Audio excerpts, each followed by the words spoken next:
Bonsoir Emmanuel Barbe. Bonsoir. Vous êtes délégué interministériel à la sécurité routière. Vous venez ce soir avec une mauvaise nouvelle, puisque vous annoncez une hausse considérable du nombre de morts sur les routes le mois dernier, plus 17% de tués. C'est une hausse qui intervient alors que l'année 2018 avait affiché une baisse historique de la mortalité. Alors Emmanuel Barbe, est-ce que ça veut dire que les Français sont totalement irresponsables au volant ? Alors avant de répondre à votre question, 17%, ça ne rend pas très bien ce que c'est. C'est 37 morts de plus, 37 morts. Imaginez un accident qui ferait 37 morts d'un coup. De plus, et au total 253 morts. Et c'est ça, et 216 l'an dernier, c'est 37 morts de plus. Donc c'est intolérable, c'est quand même un événement grave. Un mort de plus chaque jour. Un mort plus que ça, voilà. Ouais. Donc c'est vraiment très grave. Alors après, pour répondre à votre question, est-ce que les Français sont responsables ? Bien sûr que non. Les Français sont des gens très responsables. Ils sont au volant, ils ont fait beaucoup de progrès. Imaginez qu'en 1972, il y avait 18 000 morts sur nos routes. Aujourd'hui, on est à 3 300 environ. Il y avait des week-ends avec 300 morts. Donc chacun a progressé et c'est une politique qui a eu des résultats exceptionnels. Mais si vous accumulez tous les morts depuis 1954, c'est 860 000 personnes. Donc il faut bien comprendre de quoi il s'agit. C'est de vie et de mort. La sécurité routière, c'est pas un truc, c'est pas l'État pour vous casser les pieds. C'est sauver des vies, sauver des blessures graves. Moi, j'étais beaucoup dans les hôpitaux par mon métier. Vous voyez des jeunes qui vont être très, très gravement handicapés pendant très, très longtemps. C'est de ça qu'il s'agit. Il n'y a pas d'agenda caché, il n'y a pas de pompe à fric, il n'y a rien du tout, il n'y a que ça. Alors, la vitesse, elle est toujours la principale cause des accidents qui créent ensuite ces décès. Mais cette fois-ci, avec un phénomène nouveau, c'est la dégradation des radars. Il y a un lien. Bien sûr. En fait, on constate à partir de la mise en place de la mesure 80, il y avait une baisse constante du nombre des morts sur les routes visées par cette mesure. Et puis à partir du 15 novembre, une explosion de dégradation, de destruction de radars brûlés, totalement abîmés ou simplement recouverts, empêchés de fonctionner. En même temps que la naissance du mouvement de mobilisation des Gilets jaunes. Moi, je ne veux pas dire ça, mais je veux dire que ça correspond à ce moment-là. Et donc à ce moment-là, on voit bien sur la courbe les morts qui commencent à remonter, alors qui descendaient en continuation. Et puis, ce qu'on peut mesurer aussi, c'est une chose un peu curieuse, mais quand on se contente de bâcher un radar, c'est déjà un délit, mais eh bien, ce radar continue à fonctionner, parce que c'est du Doppler. Et donc, nous recevions les excès de vitesse sans les photos. Eh bien, qu'est-ce qu'on a constaté ? C'est que les radars bâchés ou peinturlurés ont multiplié par 4 les excès de vitesse. Donc, il y a un effet très connu dans le monde, qui est que quand les vitesses remontent, eh bien, la vitesse moyenne remonte, on monte le nombre de morts. Alors, c'est difficile à comprendre. Les Français, je le dis, ne sont pas irresponsables. C'est pas qu'ils commettent beaucoup de très grands excès de vitesse, c'est pas l'idée, mais comme disent beaucoup de téléspectateurs quand on les interroge, maintenant je fais moins attention, je sais que le radar il est pas là, etc.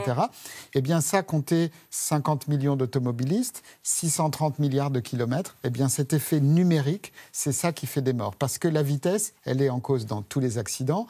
En roulant moins vite, on freine plus vite, et si on n'a pas eu le temps de freiner pour éviter un accident, eh bien la vitesse est moins forte, et donc l'accident est moins grave.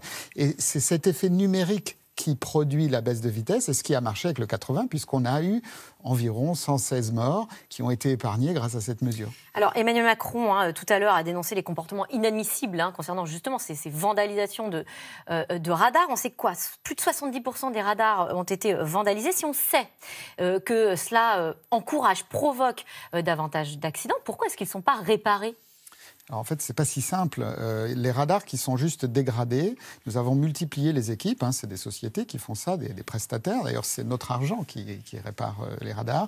Ça, on arrive à le faire. Simplement qu'on a l'impression qu'il y a des gens qui sont cachés dans les fourrés parce que dès qu'on l'a fait, souvent, le lendemain, dès que c'est réparé, il les dégrade de nouveau. Et donc, c'est un comportement... alors, moi, je n'emploie pas le terme criminel parce que je suis magistrat à un sens et un sens. Mais ceux qui font ça ont une responsabilité très grave parce que ça provoque des morts. On le sait. Par exemple, novembre et décembre, on estime que c'est 60 vies qui auraient pu être épargnées qui ne l'ont pas été. Et là, ça continue. D'ailleurs, moi, dès novembre, sur une radio du service public, j'avais dit il va y avoir une augmentation des morts. Car on le sait, l'augmentation, la dégradation des radars provoque ça.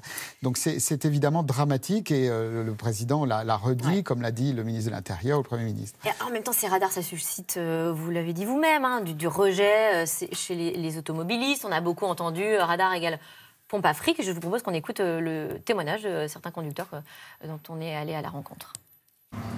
C'est pas pour réduire les accidents, je pense que c'est plus pour engranger un peu d'argent. C'est pour gagner de l'argent, quoi. Pour gagner de l'argent seulement ? Oui, pour les sécurités, mais parfois il exagère un petit peu, quoi. C'est du racket, ni plus ni moins.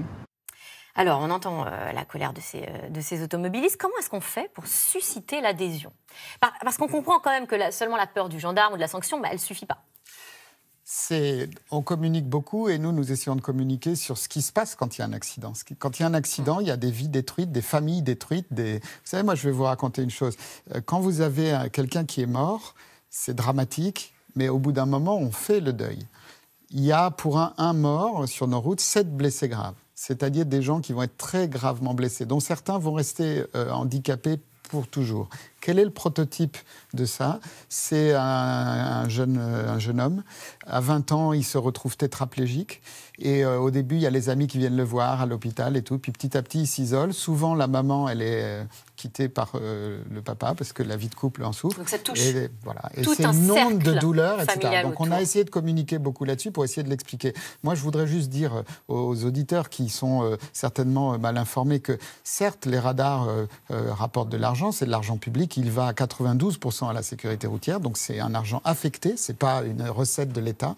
Et deuxièmement, il faut savoir que pour 1 milliard qu'il y avait eu en 2017, 1 milliard pour vous et moi, ça semble énorme. 1 milliard pour la recette radar, oui. Ça semble énorme, mais c'est peu au niveau du budget de l'État. L'État a dépensé 3,8 milliards d'euros pour veiller à la sécurité routière. Et la collectivité nationale, chaque année, dépense 50 milliards d'euros pour indemniser le coût de la violence routière. Et on sait là que en plus les dégradations coûtent aussi plus de 500 millions d'euros. Dans ces sommes-là. Et c'est vrai que ce qui est quand même tragique dans cette idée de radar pompe-Afrique, c'est que c'est une facilité de penser. Faut essayer, mais vous avez raison, c'est pas si facile que ça, l'adhésion. Je voulais revenir aussi avec cette polémique sur les 80 km/h, puisque la hausse de mortalité intervient alors que le Sénat a voté hier le rétablissement des 90 km/h, en tout cas sur certaines routes.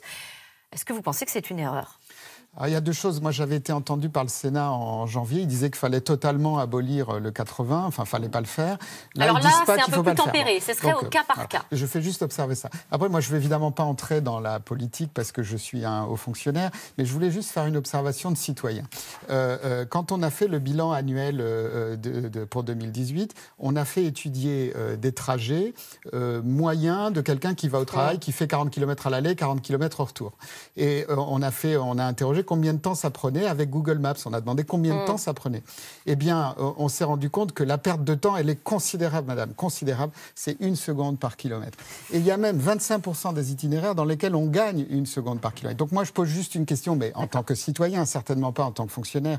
Mais dans le débat sur le 80, est-ce que c'est pas d'abord la question qu'il faut qu'on se pose ? Mais une fois que j'ai dit ça, je comprends que la sécurité routière, politique concernante par excellence, soit un objet politique, c'est légitime. Et personnellement, je n'ai pas de commentaire à faire sur cette appropriation. Sur les principales victimes dont vous parlez dans votre bilan, eh bien, on se rend compte que ce sont les plus fragiles, les piétons, les seniors, les plus jeunes aussi. Et vous révélez cette fois-ci un phénomène particulièrement inquiétant, c'est le nombre de cyclistes tués. C'est du jamais vu depuis 10 ans. C'est difficile de savoir si c'est totalement inquiétant parce que si ça correspond à une exposition supérieure, ou pardonne ce terme, plus de gens qui font du vélo, oui. C'est plutôt normal qu'on augmente le nombre de morts. Moi, ce que je crois, c'est qu'il faut développer la pratique du vélo. C'est pas polluant, c'est bon pour la santé, mais il faut augmenter la sécurité. Ça veut dire, comme le plan du gouvernement l'a décidé en novembre, augmenter les sommes consacrées aux pistes cyclables pour que les cyclistes soient à l'abri, encourager le plus possible le port du casque, qui est obligatoire aujourd'hui. Oui, et puis alors là, avec les trottinettes, on voit tous ces accidents qui se développent, il va y en avoir de plus en plus. C'est certain. Donc moi, un conseil que je donne aussi, d'autant que c'est la loi, il faut surtout pas se mettre des écouteurs dans les oreilles parce qu'on se prive d'un sens qui est l'ouïe pour se protéger des dangers. Et mettre un casque. Alors mettre un casque, c'est un grand conseil que je donne. C'est pas obligatoire au-delà de 12 ans, mais c'est fortement conseillé. Tous les chirurgiens vous le diront. Eh bien, merci. C'est entendu. Et j'espère que tous les automobilistes, ceux qui font de la trottinette ou du vélo, vous ont écouté ce soir. Tout de suite, c'est dans l'air avec Caroline Roux, une émission consacrée au Brexit qui est intitulée « Mais à qui tout double ?» Ne bougez pas.